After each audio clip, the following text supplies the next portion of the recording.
भारतवर्ष में कितने ही संत महंत ऋषि मुनि महिषी होकर गए हैं, जिनके ज्ञान ने हर सदी में इंसान को मार्गदर्शन किया है।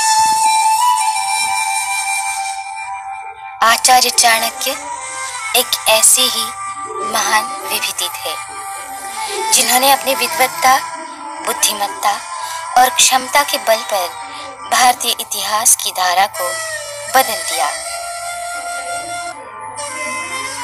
मौर्य साम्राज्य के संस्थापक, कुशल राजनीतिज्ञ, चतुर कूटनीतिज्ञ, प्रकांड अर्थशास्त्री के रूप में विश्वविख्यात हुए आचार्य चाणक्य।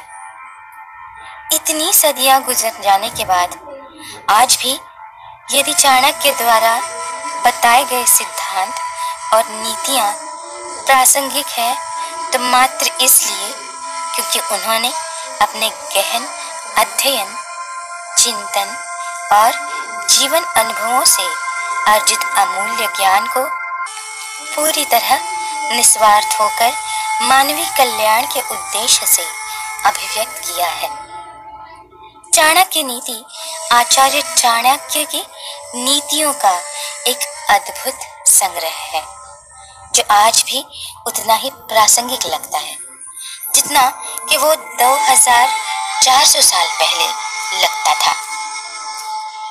2400 साल पहले चाणक्य नीति को लिखा गया था। चाणक्य नीति अध्याय 2। झूठ बोलना, कठोरता, छल करना, बेवकूफी करना, लालच, अपवित्रता और निर्दयता ये औरतों के कुछ नैसर्गिक दुर्गुण हैं। भोजन के योग्य पदार्थ और भोजन करने की क्षमता, सुंदर स्त्री और उसे भोगने के लिए काम शक्ति, पर्याप्त धनराशि तथा दान देने की भावना, ऐसे संयोगों का होना सामान्य तप का फल नहीं है। उस व्यक्ति ने धरती पर ही स्वर्ग को पा लिया, जिसका पुत्र आज्ञाकारी है, जिसकी पत्नी उसकी इच्छा के अनुरूप व्यवहार करती है, अर्थात जिसकी पत्नी उसका कहना मानती है, जिसे अपने धन पर पूरा संतोष हो। पुत्र वही है जो पिता का कहना मानता हो। पिता वही है जो पुत्रों का पालन पोषण करे। मित्र वही है जिस पर आप विश्वास कर सकते हैं, और पत्नी वही है जिससे सुख प्राप्त हो। ऐसे लोगों से बचें जो आपके मुंह पर तो मीठी बातें करते हैं, लेकिन आपकी पीठ पीछे आपको बर्बाद करने की योजनाएं बनाते हैं। ऐसा करने वाले तो उस विष के घड़े के समान हैं, जिसकी ऊपरी सतह दूध से भरी होती है। एक बुरे मित्र पर कभी विश्वास ना करें। एक अच्छे मित्र पर भी विश्वास ना करें, क्योंकि यदि ऐसे लोग आपसे रुष्ट होते हैं तो आपके सभी राज से पर्दा खोल सकते हैं।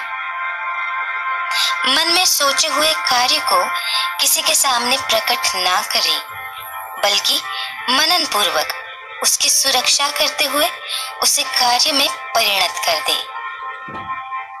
मूर्खता दुखदाई होती है, जवानी भी दुखदाई होती है, लेकिन इन सब से कहीं ज्यादा दुखदाई किसी दूसरे के घर जाकर उसका एहसान लेना होता है।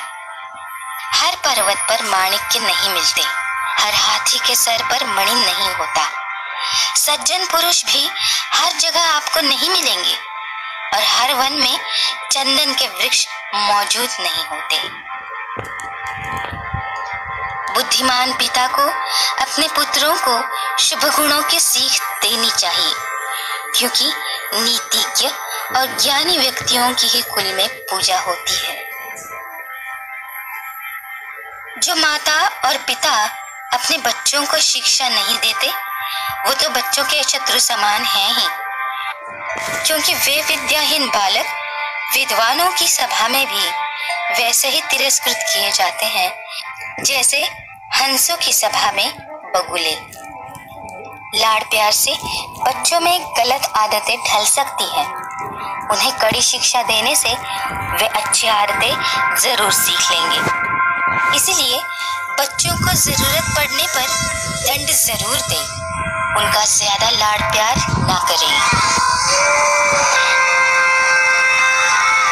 ऐसा एक दिन जाना नहीं चाहिए जब आपने एक श्लोक, आधा श्लोक, चौथाई श्लोक या श्लोक का केवल एक अक्षर नहीं सीखा, या आपने दान, अभ्यास या कोई पवित्र कार्य नहीं किया। पत्नी का वियोग होना, अपने ही लोगों से बेइज्जत होना, बचा हुआ ऋण, दुष्ट राजा की सेवा करना, गरीबी और दरिद्रों की सभा, ये 6 बातें शरीर को बिना अग्नि के भी दाह देती है, जला देती है। नदी के किनारे वाले वृक्ष, दूसरे व्यक्ति के घर में जाने अथवा रहने वाली स्त्री और बिना मंत्रियों का राजा, ये सब निश्चय ही शीघ्र नष्ट हो जाते हैं। एक ब्राह्मण का बल तेज और विद्या है, एक राजा का बल उसकी सेना में है, एक वैश्य का बल उसकी दौलत में है तथा एक शूद्र का बल उसकी सेवा परायणता में है। वेश्या को निर्धन व्यक्ति को त्याग देना चाहिए, प्रजा को पराजित राजा को त्याग देना चाहिए, पक्षियों को फल रहित वृक्ष का त्याग कर देना चाहिए और अतिथियों को भोजन करने के पश्चात मेजबान के घर से निकल जाना चाहिए। ब्राह्मण दक्षिणा मिलने के पश्चात अपने यजमानों को छोड़ देते हैं। विद्वान विद्या प्राप्ति के बाद गुरु को छोड़ जाते हैं और पशु जले हुए वन को त्याग देते हैं। जो व्यक्ति दुराचारी, कुदृष्टि वाले और बुरे स्थान पर रहने वाले मनुष्य के साथ मित्रता करते हैं, वो शीघ्र नष्ट हो जाते हैं। प्रेम और मित्रता बराबर वालों में ही होनी चाहिए, ये वही अच्छी लगती है। राजा के यहाँ नौकरी करने वालों को ही सम्मान मिलता है। व्यवसायों में वाणिज्य सबसे अच्छा है और उत्तम गुण वाली स्त्री अपने घर में ही सुरक्षित बनी रहती है।